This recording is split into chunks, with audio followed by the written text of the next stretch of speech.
को हल करना है। तो हम लोग प्रतिस्थापन विधि से हल करने के लिए पढ़े थे। तो यहाँ पर जो है 0.2 लिखा हुआ है और 0.3 इज इक्वल टू 1.3 इस तरह से लिखा हुआ है। तो डेसिमल इधर भी है, तो इसको हटा करके डेसिमल को हम लोग लिख सकते हैं। डेसिमल को लिखा जाएगा और में करके लिख देते हैं। ये हो गया 2x और प्लस ये हो जाएगा 3y इज इक्वल टू 13। इसी तरह से ये जो है टर्म जो है ये हो गया 4x और प्लस 5y बराबर 23। इस तरह से हो जाएगा। तो इसको समीकरण 1 मान लेंगे और इसको समीकरण 2 मान लेंगे। तो समीकरण 1 से जो है हम लोग इसका वैल्यू निकालेंगे।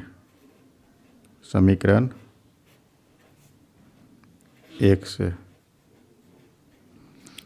1 से क्या हो जाएगा, x का वैल्यू हम लोग निकालना चाहते हैं। तो 2x इक्वल टू हो गया 13 माइनस 3y। तो x इक्वल टू हो गया 13 माइनस 3y बटे बाई 2। इस तरह से हो गया। तो समीकरण 2 में ये वैल्यू रखेंगे। अब लिखते हैं समीकरण 2 से। समीकरण 2 में इसका वैल्यू रखना है। 4 है, x की जगह पर वैल्यू रखेंगे 13 माइनस 3y बटे 2। अब प्लस हो गया 5y इज इक्वल टू 23। इसके बाद क्या करना है, इसको हल करना है। 2 से ये कैंसिल हो सकता है, 2 दूनी 4 हो जाएगा। तो 13 दूनी क्या हो गया 26 और माइनस हो गया 6y और प्लस हो गया 5y इज इक्वल टू 23। तो यहाँ पर हो गया, इस दोनों को घटाएंगे, 6 में से 5 चला गया, y होगा माइनस y हो जाएगा साइन। और यहाँ पर इसको उधर ले जाएंगे तो 23 माइनस 26 माइनस 3 हो जाएगा। इस तरह से y का वैल्यू जो है वो निकल जाएगा 3। इसको जो है समीकरण इसमें से रख देते हैं, इसको 3 मान लेते हैं। समीकरण 3 में y का वैल्यू रखने पर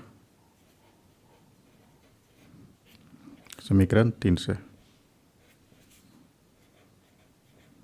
तो समीकरण 3 से क्या हो जाएगा, x equal to 13 minus 3y, y की जगह पर 3 रखेंगे और बाई 2 लिख देंगे।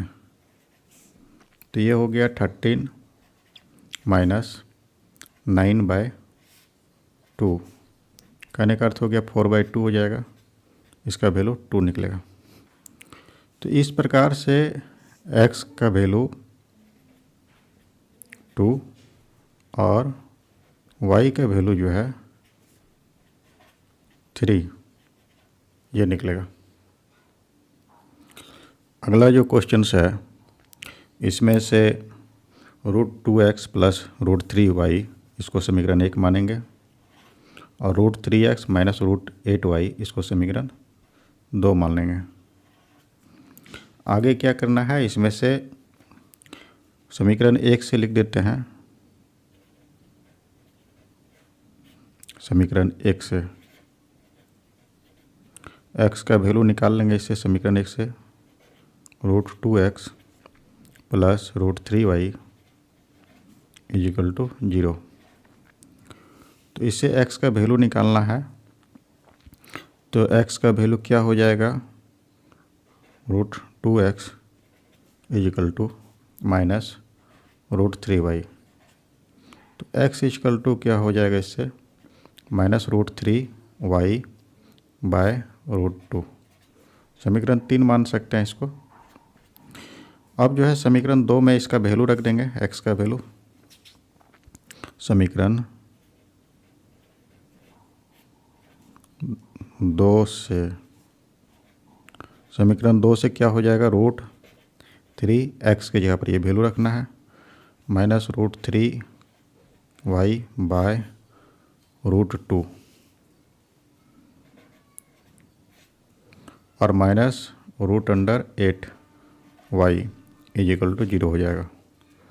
ये क्या हो जाएगा मिल करके, यहाँ पर दोनों गुना हो करके -3y, √3 और √3 मिल करके 3 हो जाएगा।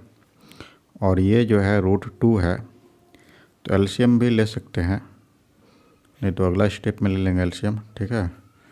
और -√8y इज इक्वल टू 0। अब क्या करना है, इसमें से एलसीएम लेना है। तो एलसीएम कितना हो जाएगा, इसमें से एलसीएम हो जाएगा √2, यहाँ पर हो गया -3y और -√16, इस दोनों गुना कर देंगे, y इक्वल टू 0 हो जाएगा। इसको हल करेंगे तो 4 निकल जाएगा, और ये 4 हो गया और ये 3 -7y और ये √2 गुना हो जाएगा इक्वल टू 0, तो y का वैल्यू 0 निकलेगा। तो समीकरण 3 में इसी तरह से समीकरण 3 से इसका वैल्यू को रख देना है, y का वैल्यू समीकरण 3 में। तो x इक्वल टू क्या हो जाएगा, -√3 बटे √2 बाई 2, और y की जगह पर 0 रखेंगे, ये सारा टर्म 0 हो जाएगा। अतः जो है x का वैल्यू 0 और y बराबर 0 होगा। कहीं करते हैं, समीकरण 1 मान लेते हैं इसको, और समीकरण 2 मान लेते हैं इसको। तो समीकरण 1 से पहले लिख देते हैं समीकरण 1। तो इसमें से क्या होगा, एलसीएम लेंगे, 6 आएगा एलसीएम। तो यहाँ पर हो गया 9x, भागा देते हैं, 3 होता है, 6 को 2 से 3 हो गया, 3 से गुना करके 9 हो जाएगा, बीच में माइनस हो गया, इसको भागा देना है, 2 हो जाएगा, 2 को 5 से गुना करेंगे 10, y इज इक्वल टू -2 हो गया। तो इस तरह से इसको हल करेंगे तो 9x - 10y is equal to -12, समीकरण 3 मान लेते हैं इसको। अब इसी तरह से समीकरण 2 से हम लोग लिखेंगे, समीकरण 2 से, उसमें भी एलसीएम ले लेना है, और 3 है, दोनों में से 3 है, तो 3 और 3 का एलसीएम जो होता है वो 3 आएगा, 3 और 3, क्वेश्चन गलती लिखा गया है, यहाँ पर 2 होगा, ठीक है। तो 6 एलसीएम आ जाएगा 6, तो यहाँ पर हो जाएगा 2x, अब प्लस हो गया 3y इज इक्वल टू 13/6। इस तरह से एलसीएम 6 ले लिए थे, तो 6 ये कैंसिल हो जाएगा, और ये हो जाएगा सॉल्व करने पर 2x + 3y is equal to 13। ये समीकरण हो गया 4। तो हमको प्रतिस्थापन विधि से इसको हल करना था, तो ऐसा करते हैं, इसी से जो है हम x का वैल्यू निकाल लेते हैं, x का वैल्यू।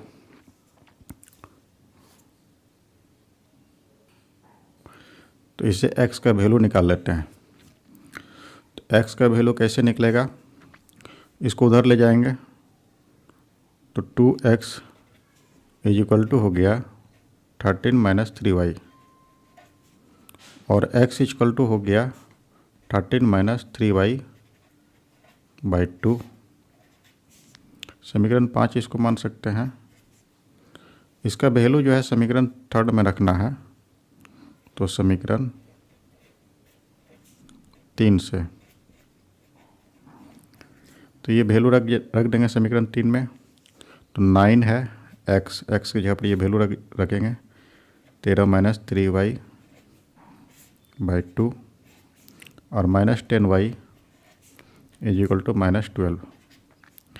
ये वैल्यू रखने के बाद क्या करना है, इसमें से गुना करना है, तो 13 × 9 117 हो जाता है, इसके बाद इसको गुना करेंगे इससे, 9 तिया 27 वाई हो जाएगा। एलसीएम चाहेंगे तो 2 ले लेंगे यहाँ पर तब 20 वाई हो जाएगा इजिकल टू -12।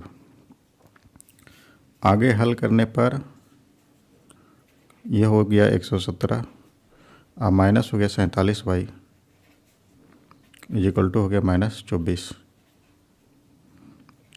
फिर जो है 117 को हम लोग उधर ले जाएंगे तो -47 वाई बराबर हो गया -24 और -117 हो जाएगा।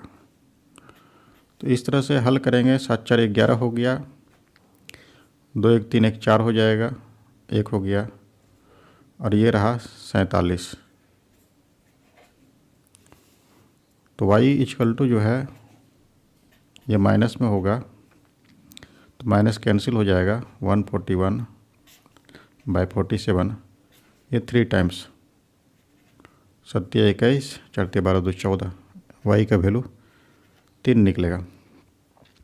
अब इसका वैल्यू जो है 5 में रख देते हैं, समीकरण 5 में। समीकरण 5 ये है, समीकरण 5, इसमें से वाई की जगह पर ये वैल्यू रख देंगे 3 और फिर हल करके देखेंगे क्या निकलता है। तो समीकरण 5 से क्या हो जाएगा, x इक्वल टू 13 - 3 × 3/2। तो 13 में से 6 चला गया बट्टे 2 हो जाएगा, 9 जाएगा, 13 में से 9, तो 13 में से 9 जाएगा 4 हो जाएगा, 4/2, तो ये 2 निकलेगा। तो समीकरण का हल जो हो गया, समीकरण का हल x बराबर हो गया 2 और y बराबर हो गया 3। इस तरह से समीकरण का हल हम लोग निकालेंगे। यहाँ पर जो है 2 समीकरण दिया हुआ है, इसको हल करने के लिए कहा है और इसका जो मान निकलेगा x y का उसको फिर दूसरे समीकरण में रख करके m का मान प्राप्त करना है। तो पहले समीकरण लिखते हैं 2x + 3y इजिकल टू 11, ये है। तो इसी से जो है हम लोग x का वैल्यू निकाल लेते हैं। तो x का वैल्यू क्या हो जाएगा, समीकरण 1 रहने देते हैं, अगले समीकरण से निकाल लेंगे x का value. 2x - 4y is equal to हो गया -24, यह समीकरण 2 हो गया। तो इसी से हम लोग x का वैल्यू निकालना है। 2x इक्वल टू क्या हो जाएगा, -24 और +4y। तो x इक्वल टू क्या हो जाएगा, -24 + 4y/2। इसे चाहे तो 2 कॉमन लिया जा सकता है, तो 2 कॉमन लेने पर हो गया -2, यहाँ पर 12 हो गया, 12 और माइनस लिख देते हैं, +2 कॉमन लेते हैं, यहाँ पर हो गया +2y और बट्टे में बाय में हो गया 2। ये 2 कैंसिल हो जाएगा, तो यह बन गया क्या, -12 और +2y। तो ये समीकरण 3 मान सकते हैं इसको, समीकरण 3। अब लिखना है समीकरण 2 से, समीकरण 1 से, 1 में इसका वैल्यू रखेंगे। 2x है, x के जगह पर ये वैल्यू रखेंगे, 2 हो जाएगा, x की जगह पर -2 12 और +2y और +3y बराबर हो गया 11। तो इस तरह से हो गया। तो यहाँ पर क्या हो जाएगा, 12 दूनी 24 हो गया, -24 और +4y और +3y बराबर हो गया 11। तो ये हो जाएगा 7y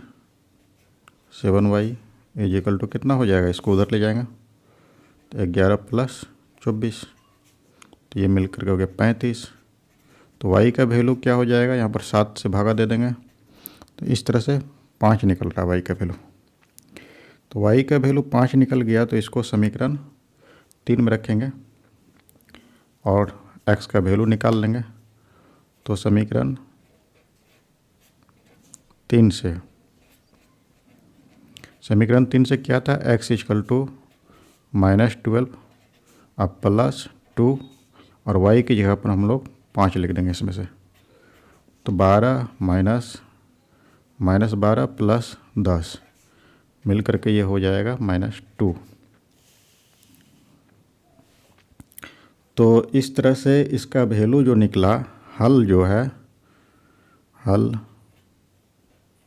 समीकरण का हल जो है x इक्वल टू -2 और y इक्वल टू हो गया ये 5। तो अब जो है इस दोनों का वैल्यू हम लोग को दूसरा समीकरण में लिखना था। y इक्वल टू दिया हुआ समीकरण mx + 3 समीकरण।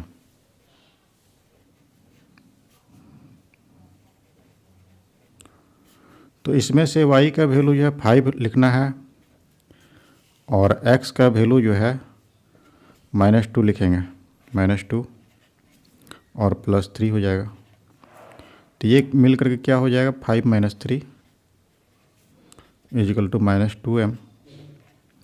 तो ये सॉल्व करेंगे तो 2 आ जाएगा, इसको उधर ही लिख देंगे। तो -2m इक्वल टू हो गया 2। m इक्वल टू क्या हो जाएगा, 2/-2। तो इस तरह से -1 निकलेगा m का वैल्यू। ठीक है, m बराबर हो गया -1। इस क्वेश्चंस में दो संख्याओं का अंतर जो है 26 है। तो मान लेते हैं कि एक संख्या x है और दूसरा संख्या y है। माना कि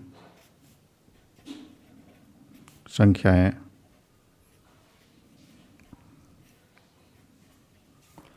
x तथा y है। तो दो संख्याओं का अंतर जो है, मतलब कि कहने का हो गया x - y बराबर हो गया 26। ये एक समीकरण हो गया। और दूसरा बात कहा है कि एक संख्या दूसरी संख्या का 3 गुना है।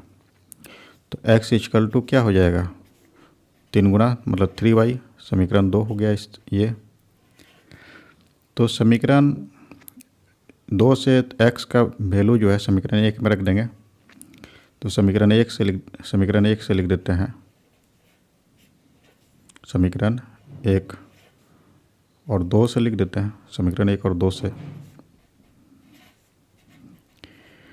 तो x का वैल्यू 3y लिख देंगे समीकरण 1 में, y का वैल्यू रख देंगे और ये 26 हो जाएगा। तो इस तरह से 2y इक्वल टू हो गया 26। से दो संपूरक कोण है। संपूरक कोण में से दोनों कोणों का योग जो होता है 180 डिग्री होता है। तो मान लेते हैं कि दोनों कोण x और y है। माना कि दोनों कोण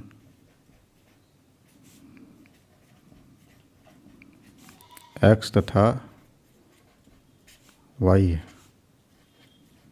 दोनों संपूरक है। संपूरक मतलब कि x + y equal to 180 degree हो जाएगा। समीकरण 1 हो जाएगा इस तरह से। तो बड़ा कोण जो था छोटा कोण से 18 डिग्री अधिक है। तो x - y बराबर हो गया 18। ये हो गया समीकरण 2। तो इससे जो है x का वैल्यू कितना हो जाना चाहिए, 18 + y हो जाएगा। इसको समीकरण मान लेते हैं 3। तो समीकरण 1 में इसका वैल्यू रखने पर समीकरण 1 से x की जगह पर हमको लिखना है 18 + y, 18 + y अब +y। ये x का वैल्यू है और ये y का वैल्यू y है, इक्वल टू 180 डिग्री हो जाएगा। तो ये 18 को उधर ले जाना, 2y इक्वल टू 180 - 18। तो 18 2 20 हो गया, 20 और 60 80 हो जाता है। ये हो गया। तो y इक्वल टू क्या हो जाएगा, 162/2। कहने का अर्थ हो गया 81 निकलेगा। 81 निकल गया। तो फिर जो है समीकरण 3 में इसका वैल्यू रख देना है। समीकरण 3 से, समीकरण 3 में क्या कह रहा था, x = 18 + y की जगह 81 लिखेंगे तो ये कितना हो जाएगा, 9 99 हो जाएगा। अतः कौन जो है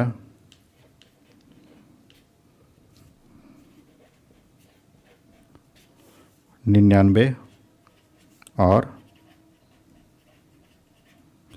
81 है।